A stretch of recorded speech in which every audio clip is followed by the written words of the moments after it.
Connor here with 360 LSAT Tutoring, and today we're interviewing Josh, a 170 scorer. We're going to talk to him about some of the advice that he has for people taking the LSAT and kind of about his LSAT journey. So without further ado, let's hop right into that interview. Okay, I'm here with Josh, and Josh has scored a 170 on his LSAT. And the first question that I have for you, Josh, here is just to go ahead and introduce yourself to everyone, tell people a little bit about yourself, where you went to undergrad, and where you're planning on going to law school. Yeah, appreciate it, Hunter. Happy to be here. My name is Josh. I studied public policy for 4 years at UCLA. I took 1 year off in between my undergrad and applying to law school, and I will be going to Berkeley Law in the fall of 2022. So pretty excited. That's awesome. Congrats. And what are you looking like? What's your reasoning behind going to law school? What are you looking to study? Yeah, that's a great question. I think law school more generally has always been an interest of mine. And, I'm coming up a little bit blank here, even though I just went through an entire 8 months of explaining why I wanted to go to law school. But really, I think it comes down to using the laws as a powerful tool to solve a lot of the problems that we have in our society. I specifically am interested in tackling a lot of the sort of issues and emerging challenges that novel technologies present, the sort of new age sort of world-changing technologies, I think, come with a lot of implications ethically, morally, legally, that will need lawyers to be around to deal with. And I think I want to be one of those people. And so I think accordingly, Berkeley Law is a great place to introduce myself to that world. But I'd say more generally that my interest in law is still somewhat vague at the moment. I don't have a super specific path sort of defined for myself at the moment. For sure. That's awesome, though. You'll have so many opportunities going to Berkeley, for sure. So going into the LSAT questions, how long did it take you to achieve that 170 score? So I studied for about 5 months, I would say. I started studying actually while I was in school. So I did a lot of part-time studying for about a month-ish, about a month and a half-ish. And then after school ended, I continued to study for about 3 months. And that was full-time. Okay, that's awesome. So that kind of segues into my next question about what was your LSAT study schedule like? On a daily basis, about how many hours did you work through? And were you going through a curriculum at that point or just taking tests? So what did that look like for you? So my study schedule, I would say, varied depending on what phase I was in studying. So earlier on, because I was in school, I was doing part-time studying. And so that really only was about maybe 1 to 2 hours a day. And a lot of that was just reading, and not too much of it was actually test taking. But as I sort of transitioned into the summer and continued to study, I was studying for, I would say, 4 to 6 hours a day, sometimes more, depending on what that particular day was. So part-time, not as much, but when I was full-time, it really was sort of putting in hours every day. I'm a morning person, so I like to do all my work in the morning. So I wake up, start around 9 or 10, and finish in sort of the early afternoon-ish, but no later than 5 or 6 p.m. in the afternoon. Yeah. That's great. Yeah, I definitely personally like to study in the morning. I found that most of my students do their best studying in the morning. I think sometimes it's harder in the evenings. You're tired from the day. So I think a lot of people do study best in the morning, for sure. Next question I have is, what was your goal score when you first started, and did that change along the way?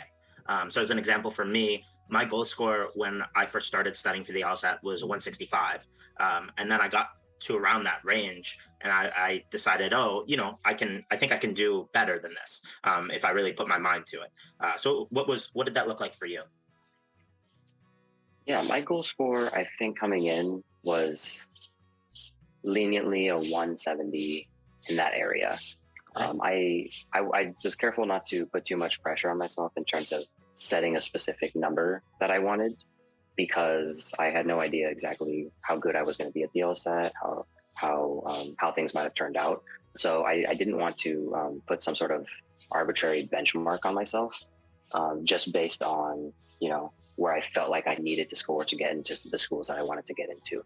I think that puts a lot of sort of unnecessary pressure on yourself. But I will say that in the back of my mind, I always had thought, I think a 170 would be good and we should aim for that. It worked out in the end. But I would stress that what helped me along the way was not actually having I need to get to the 170. I need to get to sort of an X number score, because that doesn't help you move forward. I think it just creates pressure, and takes your focus elsewhere outside of, actually getting better at the test and worrying more about sort of the result.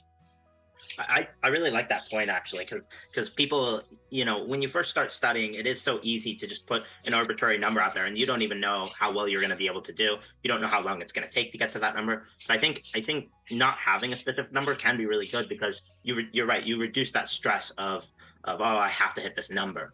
And like you said, it's kind of an arbitrary number. I think the popular number with everyone is a 170, but not much difference there between a 169 and a 171 versus a 170. I mean, they're one question difference.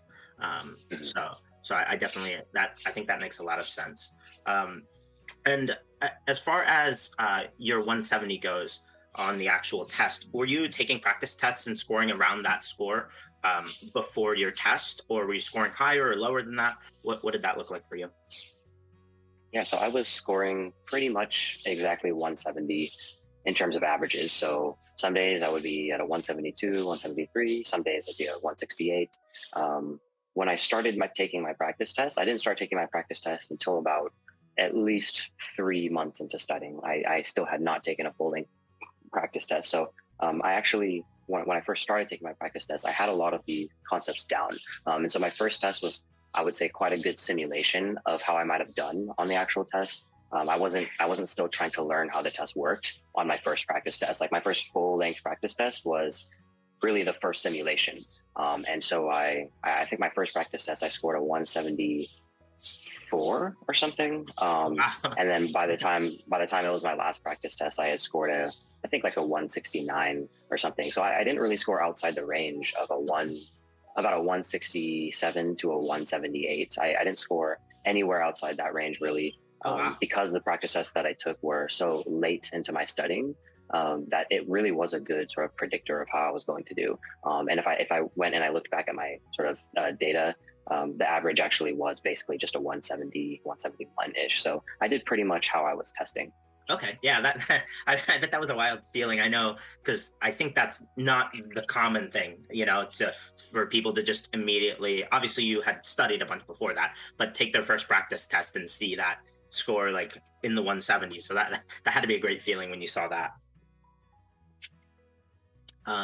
Okay. The next question I had was about the materials that you use. So you mentioned you just studied for about 3 months off the bat without taking tests. What materials were you using during those times? And would you recommend those? Yeah, so I think to understand the materials I used, it would help for me to describe, I guess, the way I approached my studying, sort of chronologically. Okay. So I did sort of a three-phase study approach. And the first phase really focused on just understanding the test, understanding sort of the concepts behind the questions and how the questions work. What are the mechanics of each section? What are the mechanics of each question type? What exactly is being tested? And what type of thinking do I need to do for each section and for each type of question? And so a lot of that during that sort of, I would say that was about a month-ish, maybe more, of sort of part-time studying. And so that first phase really was just a lot of reading different LSAT materials. So I used the LSAT Trainer by Mike Kim. I read through, I think, like Barron's LSAT guide or something. I wasn't super intent on like choosing one specific material during this first phase and sort of sticking to it and being like, I'm going to use the PowerSchool Bibles, and that's going to be the sort of material that I used. That's not the approach I took in this first phase. Really what I was trying to do here was just read as many materials as I could, and kind of get the different perspectives from different brands and different sort of LSAT. The next question I had was about the materials that you use. So you mentioned you just study for about 3 months off the bat without taking tests. What materials were you using during those times, and would you recommend those? Yeah, so I think to understand the materials I use would be help, or it would help for me to describe, I guess, the way I approached my studying, sort of chronologically. Okay. So I did sort of a three phase study approach, and the first phase really focused on just understanding the test, understanding sort of the concepts behind the questions, and how the questions work. What are the mechanics of each section? What are the mechanics of each question type? What exactly is being tested? And what type of thinking do I need to do for each section and for each type of question? And so a lot of that during that sort of, I would say that was about a month ish, maybe more, of sort of part-time studying. And so that first phase really was just a lot of reading different LSAT materials. So I used the LSAT Trainer by Mike Kim. I read through, I think, like Barron's LSAT guide or something. I wasn't super intent on like choosing one specific material during this first phase and sort of sticking to it and being like, I'm going to use the Power Score Bibles, and that's going to be the sort of material that I used. That's not the approach I took in this first phase. Really, what I was trying to do here was just read as many materials as I could, and kind of get the different perspectives from different brands and different sort of LSAT resources, and then sort of layer them on top of each other. Okay. And by the end of that phase, I sort of had a really good understanding of, okay, well, like here are the different approaches that these different sort of materials have, or YouTube videos have towards this section, this question type. And so I had a sort of already a breadth of understanding, conceptually speaking. At this point, I wasn't doing much answering questions beyond maybe a couple of like practice questions per question type or section. I was really just trying to understand conceptually at an abstract level, like what are the mechanics of these questions? What types of thinking do I need to be doing for these questions? And what are the sort of common approaches that a bunch of different materials all sort of endorse in attacking these questions? So those are the materials I used for that first phase. It was really just books and Okay. YouTube Yeah. videos. It wasn't as important to me which particular one, but I do recommend the LSAT Trainer by Mike Kim. I think that was a fantastic resource. Yeah, I've definitely heard a lot of good things about that. I never personally used it, but I know a lot of my students have used it and they really liked it. So I think that's definitely an interesting strategy. If you look back at your studying and your studying process, is there anything that you look back and think, oh, I could have done this more efficiently, or I should have changed the way I did that? Yeah. Let me think about that one really quickly. I think I would have shortened the length of time that I studied for. I think by the end I was a little bit burned out. 5 months is a bit of time, even though I was part time at first. Even 3 months full time can be quite exhausting. By the end, I think by the time I took my test, I had already missed my sort of peak in terms of like how high I could score. So when I was first taking my practice test, I was scoring. I think I would have shortened the length of time that I studied for. I think by the end I was a little bit burned out. 5 months is a bit of time, even though I was part time at first. Even 3 months full time can be quite exhausting. By the end, I think by the time I took my test, I had already missed my sort of peak in terms of like how high I could score. So when I was first taking my practice test, I was scoring in sort of the upper mid 170s ish. By the time I took my test, my practice test scores had actually dipped to about 169, 170 ish. So I think that I did experience a little bit of burnout there. So I would recommend, or if I were to go back, I would have, cut short a little bit that last period of studying, the final stage of studying, which for me was just doing practice tests. Because at that point, you already know how to approach questions. You're really just building in your instincts and habits for the test, and getting faster at the test at that point, and just simulating the test over and over. I think I did that a little bit too long. I extended it a bit too far, and I got a little bit burned out. But it wasn't extreme by any means. I think I still did well for what I was averaging anyway. Yeah, certainly. I think that you make a good point there about if you're going to study for 5 months, what I always recommend is is take some time off.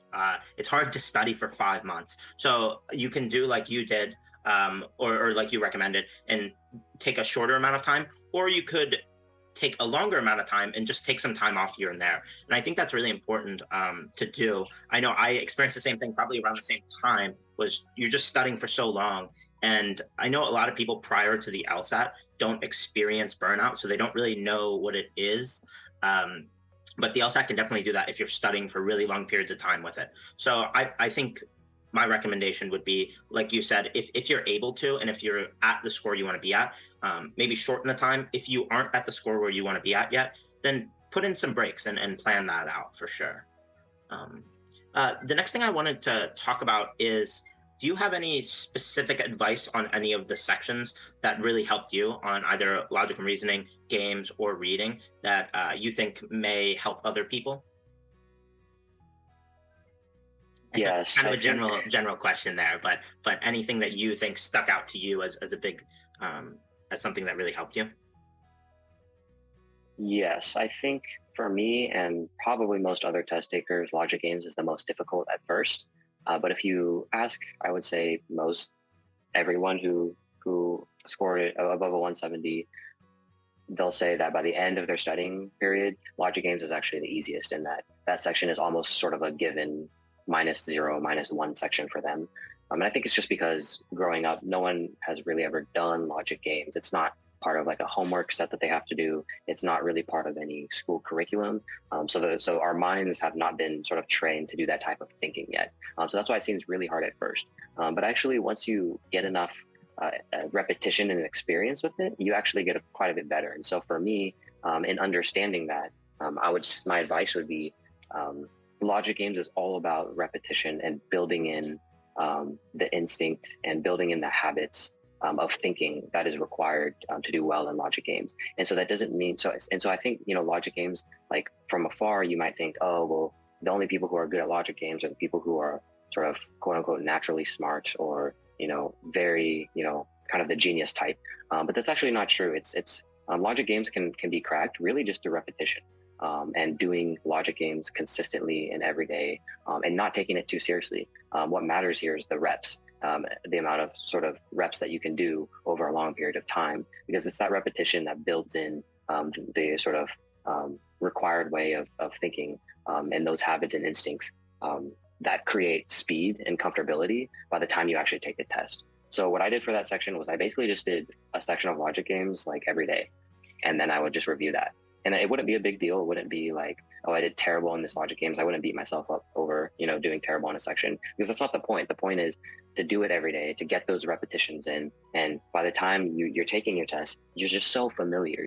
You saturated your mind with logic games thinking that it's just, you're going to have a much easier time being fast and comfortable. And so I would say that's my strategy for, it's not the only strategy, but it's a point of emphasis, I would say, for that logic game section, which is it's all about repetition. It's all about building in that sort of type of thinking that we, prior to studying for the LSAT, have never done. So you really need to saturate your mind with that logic games thinking. In contrast, reading comprehension is something that we've all kind of done, even on past standardized tests. And so that's why a lot of people feel like reading comp is one of the easiest sections at first, but by the end, people study with reading comp because it's a bit harder to improve with that, because we already understand the required sort of type of thinking for reading comp. Generally, obviously, LSAT reading comp, there are ways to crack it. There are some tips and tricks that you can use, but the amount of improvement there is not nearly the same as your logic games. And so the repetitions and the experience that you accrue in logic games is going to be sort of far more valuable in improving your score in that section. I really like that point about the logic games aren't something we're used to, but by the end of it, it does tend to be, now it isn't always, but it does tend to be the easiest section for high scores. Like you said, it's kind of a given, -0, -1. You mess up on occasion, make a mental error or something like that, but it does tend to be a given for a lot of really high scores. And it's just through repetition of going through it. The logic games are so repetitive. They're just the same game in in different clothing, basically. So I think that you make a great point there. And then reading, like you said, it does tend to be for a lot of people, their best section at the beginning and their worst at the end, because it is, in a lot of people's opinion, the hardest to improve upon. You usually have the least amount of growth available there. So it definitely can be difficult for people. Good. Kind of along those lines, is there any like advice that you have for people that maybe not everyone would agree with, as like an interesting take on something, if you will? I'll give you an example. One of mine, that I prefer to not highlight or underline anything when I'm reading. I think it is kind of personal as to what people like to do, but when I do it, and what I advise a lot of my students to do, unless they read really quickly, is to not underline and not highlight. I know that when I switched from highlighting and underlining everything to not doing that, I made a big jump. So is there anything like that that you would say? Maybe not everyone agrees with me on this, but I think it helped me a lot. Yeah. So it's not section specific. It's a bit more general. Mhm. My, I guess, unpopular advice would be don't take a diagnostic test, because I didn't take a diagnostic LSAT. I think a lot of people, they start off and they take their diagnostic and they get like I don't know, a terrible score that they don't like, and it doesn't really serve to do anything but demoralize them. Because when you take that diagnostic test, you really haven't done much studying at all, if any. And so you're judging yourself based on a score of a test that you literally have not prepared for. So it's almost a completely arbitrary score. And so it doesn't really even serve the function of showing how much you improved all that much. Now, I guess technically it shows that when I didn't study, this is what I got. And after I studied, here was my final score. But I don't think that's really constructive improvement at all. I think the key is you want to understand any growth or change a little bit further along into your studying. Because obviously the studying is going to help your score. So there's no reason, I think, for me, when I was studying, I didn't find any reason to take a diagnostic test, because it's like, what exactly am I going to do in my mind with that score? Like, let's say I take a diagnostic and I get a 147. There's not really nothing that I can do with that score. It's obviously, it would be far below the score that I would want in the end. So perhaps it's just demoralizing for me. Or maybe I get a 147 and then I just start studying and I get, a 170 on my next practice test. And it's like, wow, that's a great improvement. But it's like, yeah, of course it's a great improvement, because then I just did all my studying. And so, as I mentioned earlier, the first full length practice test, which I guess was my diagnostic that I took, was like 3 months into studying, because I never saw the point of taking the full test unless I felt like I was ready to simulate that experience in at least somewhat accurate way. Now, I might be a bit extreme in waiting for like 3 months to do the full length practice test. And it's probably true that you could take it earlier. But I always felt like when you take a practice test or any timed section, you're simulating the real thing. And so when you're simulating the real thing, you're not taking, you're building habits and you're building instincts, because you're not taking, you're under time pressure. So your goal is to get answers right. And so you're going to do whatever you can to get those answers right. You're not really thinking about the techniques, the approaches, the mechanics of the questions, sort of being methodical. You're not thinking about sort of the method and the approach, which is what you need to perfect before actually simulating it. So if you take practice tests and practice questions or time sections too early on, when you don't actually understand how the questions work, you end up winging a lot of the questions and you end up screwing up your approach because you feel like you need to finish under this time pressure, or you feel like because it's a simulation, you've got to score the best you possibly can and nothing else matters. And when you don't have a solid foundation or approach to the sections and the questions, that goes out the window. And you scramble and you're really just winging it. And that's not what you want to do on test day. On test day, you want to go in and you want to have, you want the approach to each section and each question to basically be a habit. It should be instinctual and it should be sort of secondhand. And if, you spent too much of your time taking practice tests too early on, when you haven't really nailed down some of the concepts and approaches, you risk really embedding bad habits and bad approaches in your studying. And so I think that's another reason why I didn't take not just the diagnostic, but also I didn't take a practice test super early on. I tried to hold off as long as I could. And in case in point, that's why I scored like 3 points higher in my diagnostic than I actually scored on my final test. So it could be unpopular. I know a ton of people take diagnostic tests, but for me, I didn't personally see the point. I don't think there's too much of a harm in actually not taking it because you don't know Yeah. anything about the test. Yeah, I definitely think that's an interesting take. I think you have a unique perspective because, like you said, most people do take a diagnostic. So once you take that diagnostic, you kind of can't go back from it, right? So I know a lot of people would take it and then get a little discouraged. And I think to your point, what you're kind of saying there is, I'll compare it to golf. Uh, I grew up playing a lot of golf, and what you do with a golfer the first time they golf is you don't actually take them out on the course. You go to a driving range and get all the fine points of the swing down, right?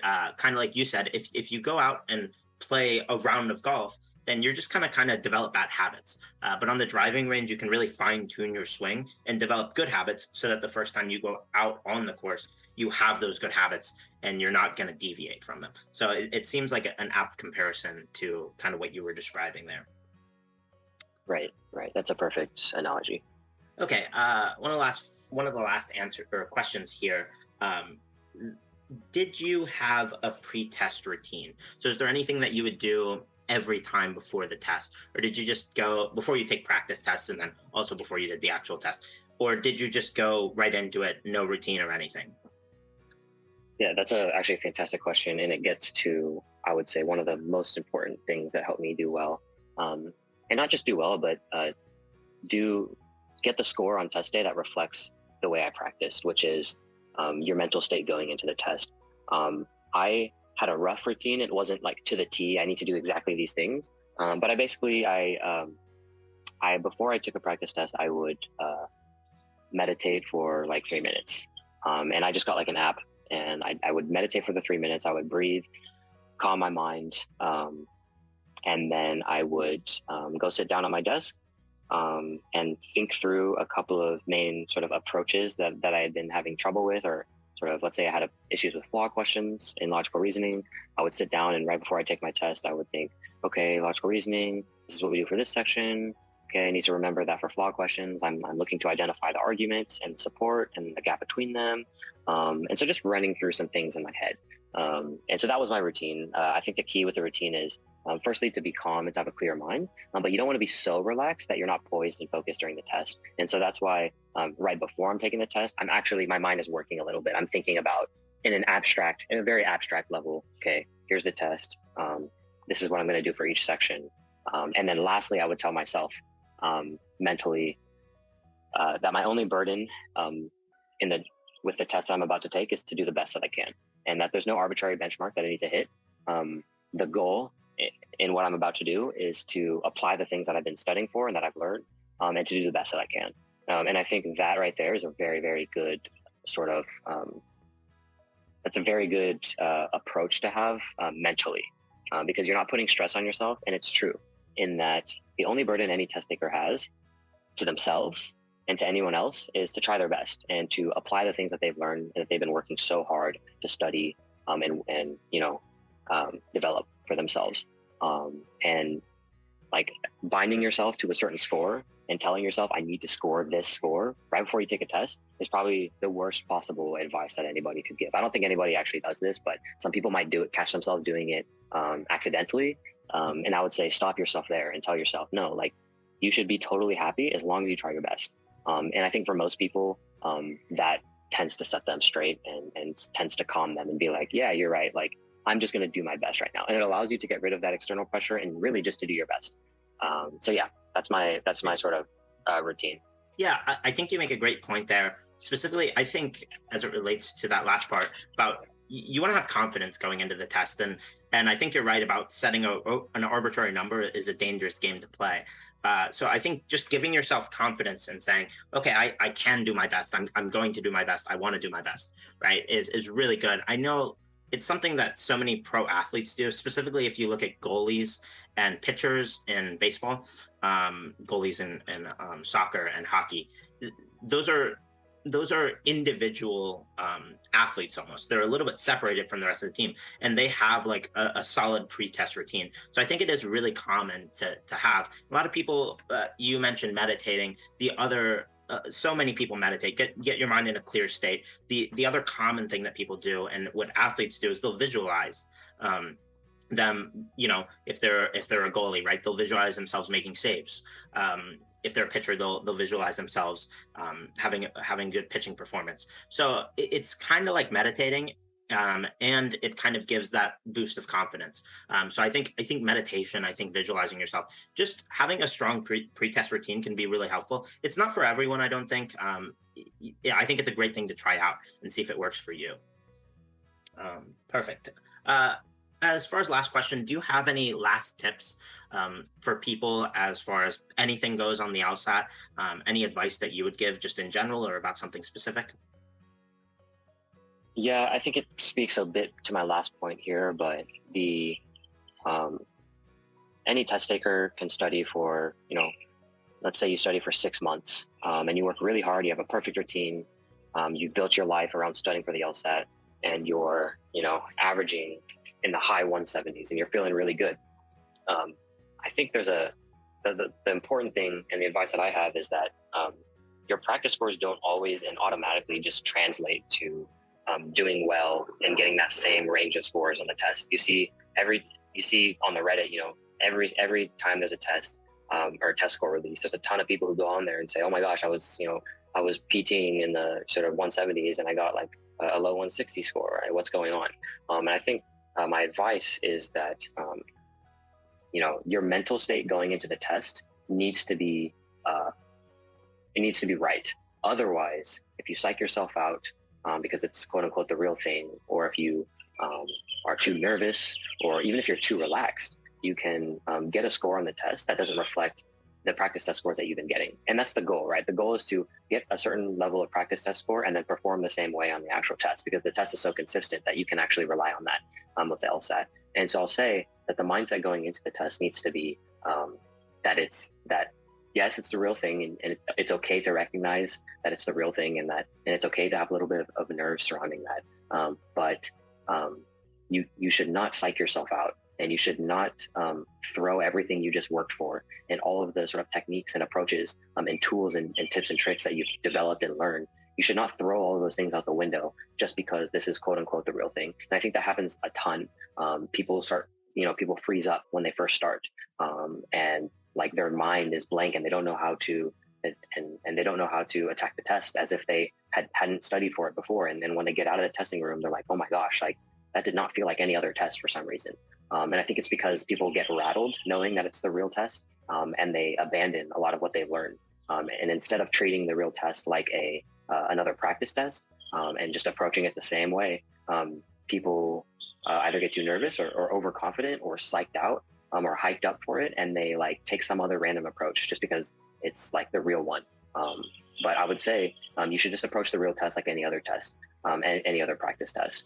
And like I said, a lot of people, they score significantly below what they wanted, and a lot of the time that's because they didn't have the right mental state going into the test. Even if their practice test scores are really good, if your mental state is not good going into the test, you can kind of just ruin everything that you've worked for. And so you need to be proactive in understanding the type of mindset that you should have when you're sitting down for that test. And so what is that mindset? For me, it was a combination of nervousness, which is okay. It's good to be a little bit nervous and have that adrenaline rushing, because it forces your brain to think more and be active. That's a good thing. Obviously, not too many nerves is good, but sort of a pinch of nervousness is good. But mostly it's focus, it's poise, it's determination. It's a little bit of calmness. You don't want to be too relaxed. I think it's a myth that like you should go in there completely relaxed, because then your mind isn't moving. You should be instead of relaxed, you should be poised. And a relaxed person is calm, and a poised person can also be calm. A relaxed person is someone who's not engaged, but you do need to be engaged, which is why I never say like you need to be relaxed.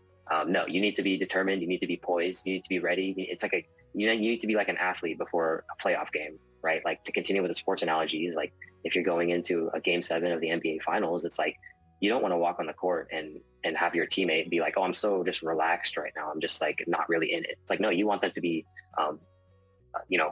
poised. You want them to be determined, and you want them to have that sort of eye of the tiger type vibe to them. Now, you don't want them to be overhyped. You don't want them to be so excited and so psyched out because this is a huge playoff game with huge stakes that they all of a sudden forget everything we just learned in practice, and they don't play as a team player, and they forget all their own mechanics because they're just so excited. You don't want to be that either. You want to be a good balance of sort of excited and relaxed. And I think the best word for that is poised and ready to do what you've worked for. I love that point because there's that healthy medium of, you're going to have the nerves on the test day. So the key is to make those nerves work for you and find a healthy area of, like you said, you're not so relaxed that you're like in a daze, and you're not so amped up that you're going to forget everything you work for. And I think that's what, going back to our last point about having a pre-test routine, I think that's what can really help. That's what having a pre-test routine can really help with, is setting that mental state. So if you go and do the same pre-test routine, again, it doesn't have to be a super strict one, but if you have something that you do before every test, it kind of sets your mind in that this is you do this all the time, right? You take practice tests, and that this is just another test, right? And you want to have that healthy nervousness, but mixed with confidence. And I think setting a good practice routine really helps with that. Absolutely. Great. I really appreciate it, Josh, and I want to wish you good luck at UC Berkeley. Congrats on the score. And again, I really appreciate it. Yeah, appreciate the time. Thank you.